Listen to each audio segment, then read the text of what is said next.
ఈరోజు వచ్చేసి రోటి పచ్చడి గోంగూర పచ్చడి నూరుతున్నాను. పచ్చిమిర్చి, టమాటోలు, గోంగూర శుభ్రంగా కడిగేసి మనము ఉల్లిపాయ వేసి ఉడకబెట్టాను. ఇందులో సాల్ట్ కూడా వేసాను. రుబ్బుకొని మనము తాలింపు వేసుకుందాం. పచ్చడి చాలా బాగుంటుంది వేడి వేడి అన్నంలోకి.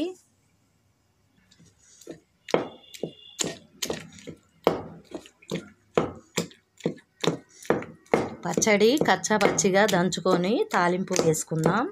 చాలా బాగుంటుంది పచ్చడి వేడి వేడి అన్నంలో వేసుకుంటే. మీలో ఎంతమందికి ఈ పచ్చడి అంటే ఇష్టమో కమెంట్ చేయండి. అలాగే మన ఛానల్ నచ్చినట్లయితే ఒక లైక్ చేయండి, షేర్ చేయండి, సబ్స్క్రైబ్ చేయండి. ఫ్రెండ్స్, పచ్చడి రెడీ అయింది. ఇప్పుడు తోడుకొని మనము చక్కగా తాలింపు వేసుకుందాం.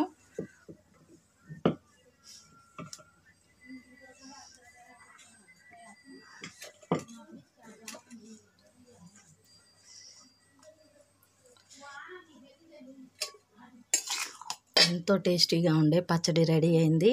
తాలింపు వేసుకుందాం. ఈ విధంగా కచ్చా పచ్చిగానే దంచానండి, మరి మెత్తగా ఉంటే బాగోదు పచ్చడి. ఫ్రెండ్స్, పోపు కోసం ఆయిల్ హీట్ అవుతుంది. పోపు సామాన్లు అండి: ఉల్లిపాయలు, తాలింపు గింజలు, జీలకర్ర, వెల్లుల్లిపాయలు దంచాను. ఇప్పుడు ఆయిల్లో వేద్దాం.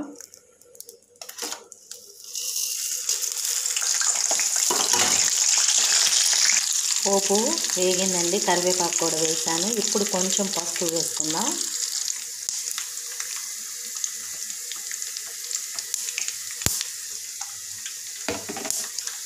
పచ్చడి తాలింపులో వేసాను. కొంచెం సేపు ఉడికించి తీసుకుంటే బాగుంటుంది వేడి వేడి అన్నంలోకి. రైస్ కూడా రెడీ అవుతుంది.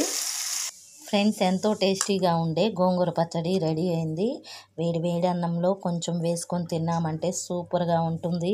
రండి ఫ్రెండ్స్, భోంచేద్దాం. మీకు ఈ పచ్చడి నచ్చినట్లయితే లైక్ చేయండి, షేర్ చేయండి, సబ్స్క్రైబ్ చేయండి. Thank you to all.